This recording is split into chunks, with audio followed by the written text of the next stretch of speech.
Hi everyone, here with your weekly reading. I'm using the Shadowscapes Tarot this week. I love this deck, it's really beautiful.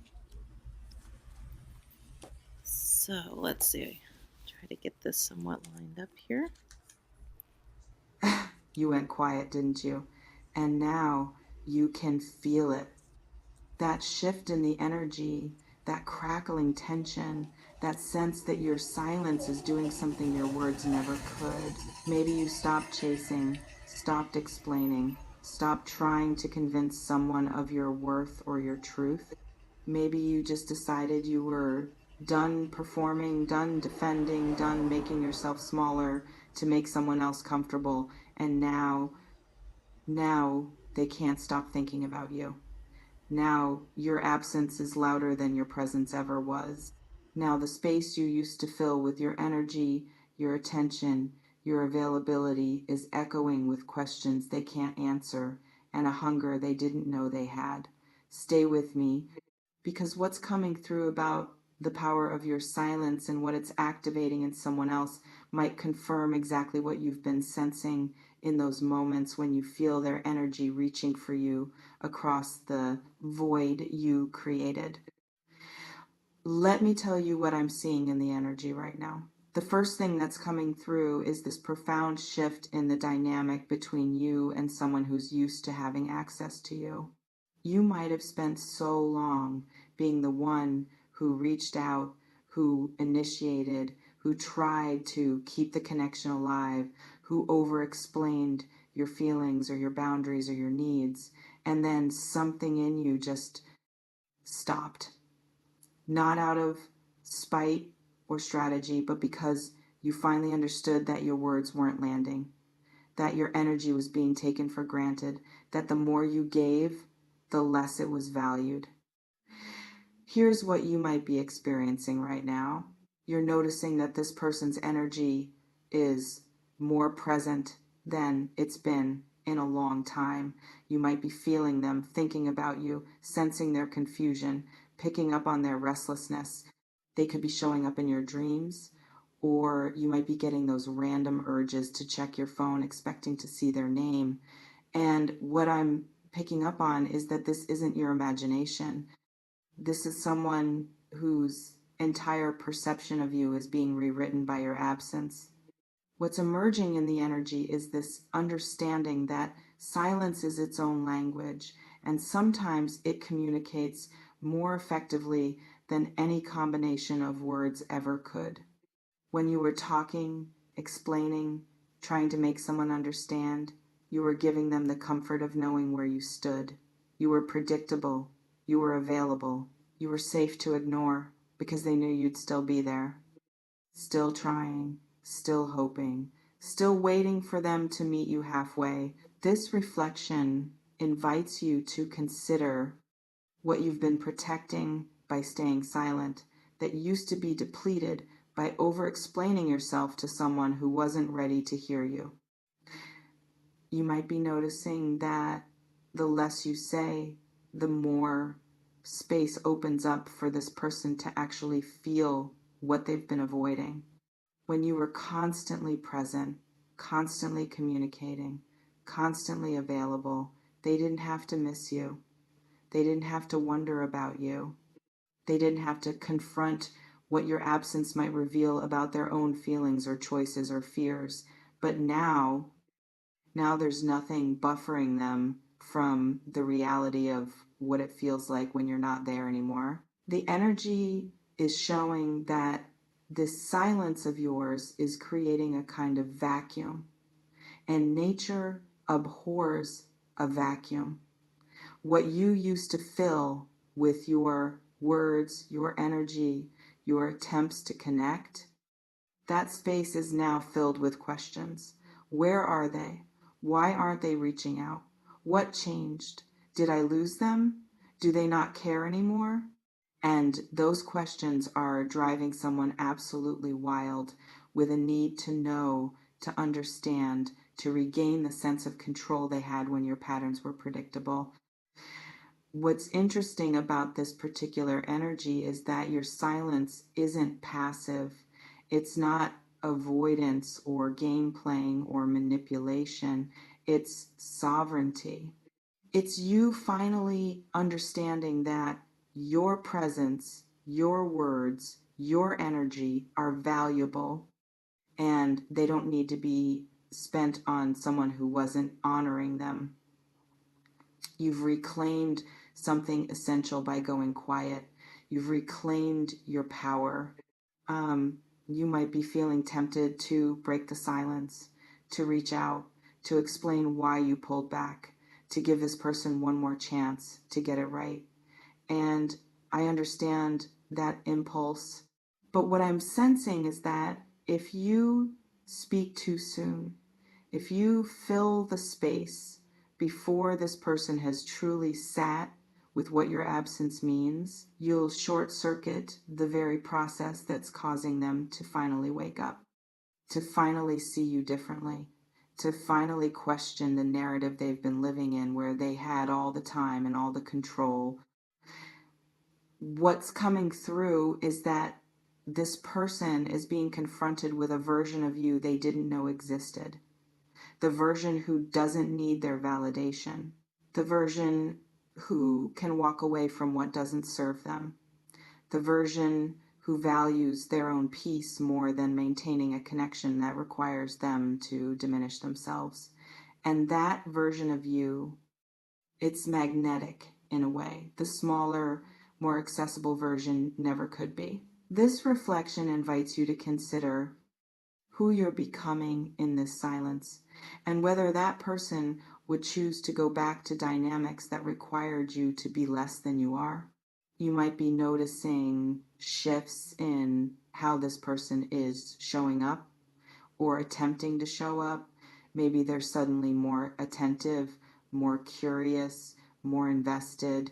Maybe they're trying different approaches to get your attention, to provoke a response, to regain the familiar ground where they knew how to navigate you. What I'm picking up on is that this isn't necessarily about them suddenly realizing your worth. It's about them being uncomfortable with the loss of control, the loss of certainty, the loss of your predictable availability. And here's where it gets important for you to stay discerning. Someone being activated by your silence doesn't automatically mean they're ready to honor you differently. Sometimes people just want to restore the dynamic to what it was before, where they had access without responsibility, connection without commitment, your energy without having to match it. The question isn't whether your silence is driving them crazy. The question is whether they're using that discomfort to actually grow and evolve, or whether they just want you to go back to making things comfortable for them. The energy around February is showing this tension reaching a kind of peak. You might be experiencing more intense pulls to break your silence, or this person might be escalating their attempts to reach you. What I'm sensing is that this is the testing phase. This is where you get to see what you're truly made of, whether you can hold your boundary even when it's uncomfortable, even when you're being pulled, even when part of you misses the familiar patterns of engagement. What's powerful about what you did by going silent is that you created space for truth to emerge. You stopped filling the dynamic with your effort, your explanations, your attempts to bridge gaps that someone else should have been bridging to. And in that space, what's becoming visible is the actual shape of this connection. Not what you hoped it was, not what it could be if only this person would step up, but what it actually is when you're not carrying it on your back. This reflection invites you to consider what you're learning about this connection now that you've stopped trying to force it to be something it wasn't choosing to become on its own. You might be someone who's naturally communicative, who values transparency, who believes in talking things through, and there's nothing wrong with that. But what you're discovering is that communication is only valuable when it's met with genuine listening and reciprocal effort.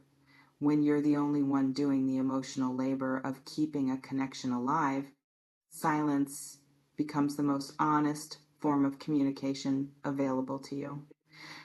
What I'm picking up on is that you're not just affecting this person with your silence, you're also transforming yourself. Every day you don't reach out, you're reinforcing a new pattern. You're teaching yourself that you can survive without their validation, their attention, their response. You're discovering that your worth isn't dependent on someone else's recognition of it. And that self-knowledge, that's worth more than any response you could get from someone who only values you when you're unavailable. The energy is also showing that other people are noticing the shift in you, not just the person your silence is affecting, but others in your field. There's something different about your vibration now. You're more self-contained, more grounded in your own value, less apologetic about taking up space or having needs or expecting reciprocity. And that shift is making you more attractive across the board, not just to this one person. You might be wondering how long you should maintain this silence. And what I'm sensing is that the answer isn't about a specific timeline. It's about whether you've fully integrated the lessons this silence is teaching you. It's about whether you've stopped being available for dynamics that drain you. It's about whether you've stopped needing external validation to know your own worth. When you reach that place of genuine neutrality, when someone's response or lack of response no longer has the power to destabilize you, then you're free to choose consciously rather than react from old patterns. This reflection invites you to consider is less than #0. 5 is greater than whether breaking your silence now would be coming from strength and clarity or from discomfort with holding your ground. What's coming through about the person who's being driven crazy by your silence is that they're in a kind of psychological spiral. They might be replaying every interaction, every moment, trying to pinpoint what changed. They could be questioning themselves in ways they haven't before, wondering if they misread the dynamic, if they took you for granted, if they're about to lose something they didn't realize they valued until it was gone. And all of that is happening because you stopped giving them the comfort of your constant presence. But here's what's essential for you to remember. Their discomfort doesn't obligate you to anything. You're not responsible for soothing someone's anxiety about losing access to you. You're not required to make yourself available again just because they're finally paying attention. You've earned this peace, this clarity, this power you're experiencing in your silence. And you don't owe anyone an explanation for choosing yourself. The energy for February is showing opportunities for new connections, new dynamics, new experiences that honor the version of you that your silence has been cultivating. What I'm sensing is that you're entering a phase where you get to practice being this more self-possessed person in real time with people who are actually ready to meet you where you are. And that's going to be far more fulfilling than breaking your silence to return to something that required you to be smaller. So as you move forward, pay attention to what your body tells you when you think about speaking again. Does it feel like expansion or contraction, like freedom or obligation, like choosing yourself or abandoning yourself? Trust what you've learned in this silence. Trust the strength you've built. Trust that you don't need to go back to old patterns to prove you've grown beyond them. The fact that you can hold this boundary is proof enough. Your silence is doing exactly what it needed to do. Let it finish the work.